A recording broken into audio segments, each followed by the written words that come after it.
दोस्तों आज के इस वीडियो में चर्चा करेंगे बीपीएससी ऑडिटर और एओ का एग्जाम पैटर्न के बारे में।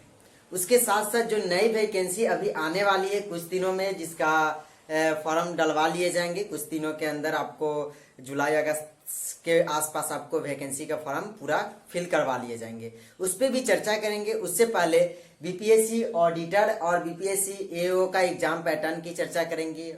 क्या क्या इसमें सिलेबस रहने वाले हैं, सारी सिलेबस पे चर्चा करेंगे। दोस्तों आप लोग अगर देखते होंगे, अगर गूगल पे सर्च करते होंगे कि बीपीएससी एओ या ऑडिटर का प्रीवियस ईयर कटअप के बारे में, और साथ ही प्रीवियस ईयर सिलेबस या अभी का सिलेबस, ऐसे सिलेबस को आप देखते होंगे तो आपको सिलेबस में बहुत अजीब सिलेबस देखने को मिलता होगा, जिसमें आपको 50 जीके का क्वेश्चन होंगे, 50 रीजनिंग का और 50 मैथ का। तो दोस्तों इसका सिलेबस उसमें क्लियरली आप इसके नोटिफिकेशन देखेंगे तो उसमें क्लियर बता दिया गया है कि इसका सिलेबस कुछ अलग नहीं होंगे बीपीएससी से, मतलब उसका एग्जाम पैटर्न भी अलग नहीं होगा। एक ही चीज इसमें अलग होते हैं कि आपको जो ऑप्शनल का सब्जेक्ट है कि सारे ऑप्शनल अलग अलग सबको हो जाते हैं। जैसा कि आप सभी जानते हैं कि जो इसमें फॉर्म डाले गए थे, मात्र 4 सब्जेक्ट से जो ऑनर्स होंगे वही ऑडिटर वाले में फॉर्म डाल सकते थे। जैसे कि एक तो मैथ, और दूसरा आपको इकोनॉमिक्स से जो ऑनर्स कर रखे होंगे,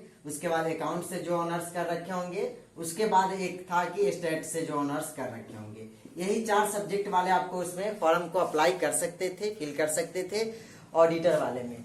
उसके साथ एओ वाले में जैसा कि आप सभी जानते हैं कि ये तो चारों सब्जेक्ट वाले थे ही, उसके साथ साथ किसी भी चीज से ऑनर्स कर रखे होंगे, उसके साथ साथ एमबीए कर रखे होंगे या बीबीए कर रखे होंगे, इस तरह से आपको वो डाल सकते थे फॉर्म। अब बात आते हैं कि इसके एग्जाम पैटर्न का। तो देखिए एग्जाम पैटर्न में आपको क्या क्या पूछे जाएंगे। जैसा कि आप सभी जानते हैं कि एक प्री होता है, प्री एग्जाम जिसको पीटी बोलते हैं। चलिए पीटी एग्जाम में आपको कितने क्वेश्चन रहेंगे, तो 150, मतलब जिसको जीएस पेपर बोलते हैं, जीएस पेपर। तो जीएस पेपर में जैसे कि जनरल स्टडीज, जिसमें 150 मार्क्स के क्वेश्चन रहते हैं। इसमें मैं बात करूं तो आपको, जैसा कि आप सभी जानते हैं कि कौन कौन सेक्शन पे ज्यादा आपको फोकस करना चाहिए, तो इसमें देख लीजिए। सबसे पहले तो करेंट का सेक्शन आपको, करेंट से क्वेश्चन कितने रहते हैं, तो करेंट से आपको 35 क्वेश्चन पूछे जाते हैं, मतलब एवरेज 35 के आसपास, 30 से 35 के बीच में ही रहते हैं। उसके बाद मॉडर्न हिस्ट्री से आपको मॉडर्न हिस्ट्री मैं थोड़ा सा इसको सही से लिख दूं यहाँ पे आपको। जैसे कि एग्जाम पैटर्न में एक तो आपको करेंट अफेयर्स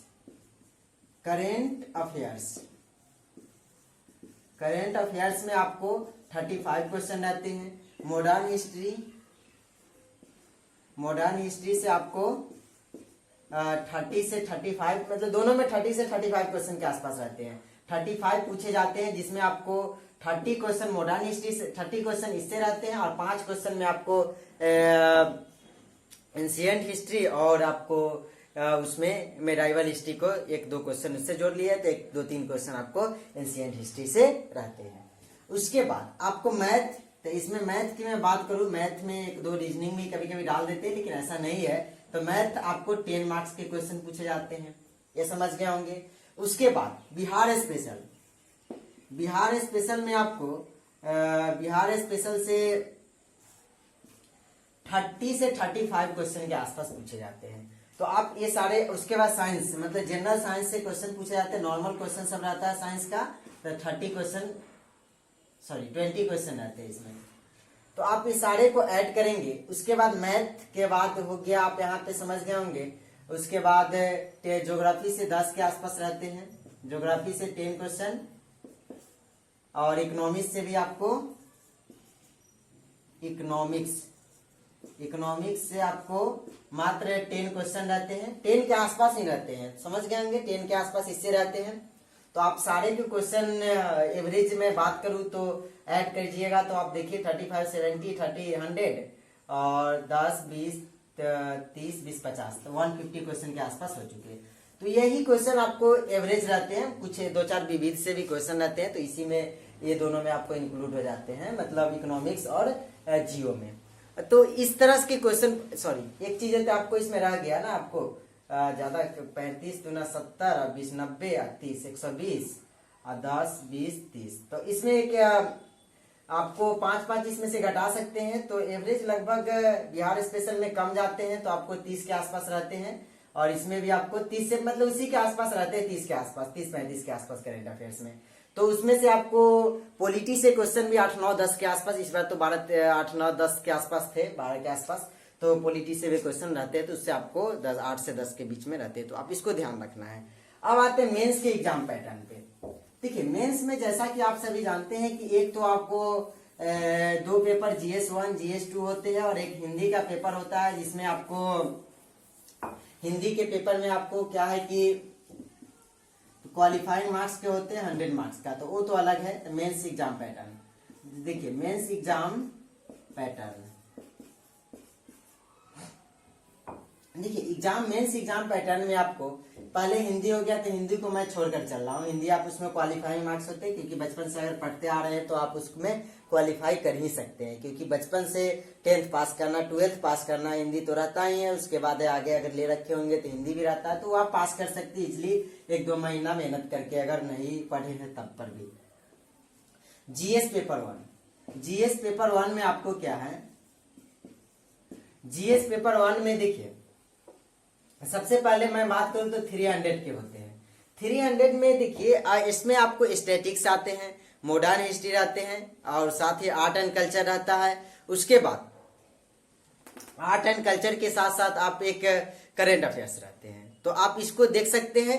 और उसके लिए पुस्तक आपको मंथली मैगजीन अगर पढ़ते हैं करेंट अफेयर्स के लिए तो आपको जरूरत है, क्योंकि मेंस के रिगार्डिंग एक दृष्टि का अभी हाल ही में प्रकाशित होना शुरू हुआ है, तो उसको आप लेकर के मंथली पढ़ सकते हैं, क्योंकि मेंस के उसमें आंसर राइटिंग में काफी सहूलियत होगी। चलिए उसके बाद जीएस पेपर 2 में आपको साइंस एंड टेक होते हैं, पॉलिटी होते हैं, उसके बाद है कि ज्योग्राफी होते हैं, इकोनॉमिक्स। तो ये सब चीजें आपको पेपर 2 ये भी 300 मार्क्स के होते हैं। उसके बाद है कि एक ऑप्शनल हो गया, पेपर 2 हो गया ही, और उसके बाद है कि GS1 और GS2, इसको 1 कर लेते हैं, इसको 2 कर लेते हैं। उसके बाद ऑप्शनल देखिए, ऑप्शनल पे आपको बहुत सारे, क्योंकि 4 ही इसमें ऑप्शनल लेना था, एक तो मैथ लेना था, इकोनॉमिक्स लेना था, अकाउंट्स लेना था, और एक स्टैटिक्स लेना था। तो बहुत सारे क्या लिए रखे होंगे वो तो उसके अपने अनुसार आपको तैयारी करना, वो भी 300 मार्क्स के होते हैं।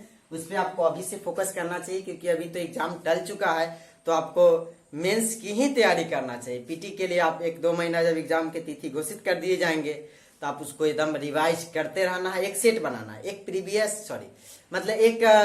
पीटी का सेट रेगुलर बना लेना है 2 घंटे दे करके, मतलब उसको सॉल्यूशन करते हुए 1 घंटा में सेट बनाइए, आधा घंटा में सॉल्यूशन कीजिए।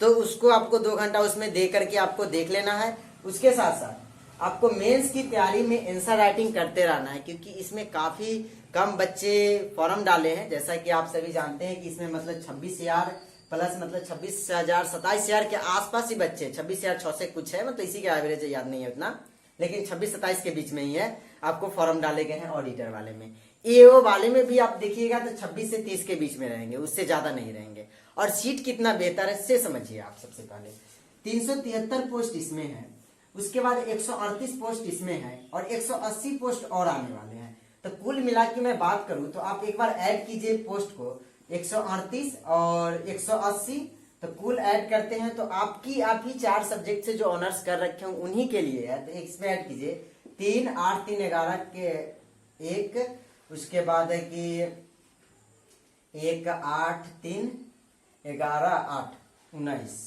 उसके बाद 3 2 5 1 6, मतलब 6 से 91 लगभग बीपीएससी के बराबर है। अब समझ गए, बीपीएससी में 700 के एवरेज सीट थे, और इसमें उसमें कितने बच्चे रहते, उसमें मैं बात करूं तो उसमें बच्चे की संख्या आपको 4.5 लाख के आसपास थी, और इसमें बच्चों की संख्या काफी कम है। तो इसी आपको अगर ऑप्शनल ले रखे हैं, तैयारी कर रहे हैं कोई भी ऑप्शनल, तो उस पर आपको जी जान लगा देना चाहिए इस साल। अगर देखिए, और ये जो अलग से बनाए गए हैं इसका डिपार्टमेंट ऑडिटर वाले के लिए, तो इसमें अभी बहाली तो लेंगे ही, और इनको 1 साल 1.5 साल के अंदर पूरा क्लियर भी हो जाएंगे। बीपीएससी अभी कल को भूला और सही हो जाना सही है, तो बीपीएससी जैसा कि पहले बहुत दिनों से लेता था एग्जाम, 4 साल 5 साल 3 साल पे, लेकिन अब तो रेगुलर कर दिया है। तो आपको तैयारी करना चाहिए और इसी पे ज्यादा फोकस कीजिए। अगर बीपीएससी 67वीं तो आने वाला है ही, लेकिन उसको लेकर के ही चलना है, क्योंकि आप तैयारी कर रहे हैं तो सारा का सिलेबस तो सेम है। एक ही चीज ना आपको बढ़ जाएंगे। अगर ऑप्शनल अलग ले रखे होंगे, उसके साथ साथ सीडीपीओ भी है, तो ऑप्शनल ले रखे होंगे तो ये बढ़ जाते हैं। तो अगर ऑप्शनल दोनों हर जगह ऑप्शनल अगर सेम ले रखे हैं तो आपको तो दिक्कतें नहीं है। तो आपको तो सेम है, सेम वो भी आएंगे तो उसमें भी डालना है। लगभग आपको 700 के आसपास पोस्ट है और मात्र 26 से 30 हजार बच्चे ही होंगे।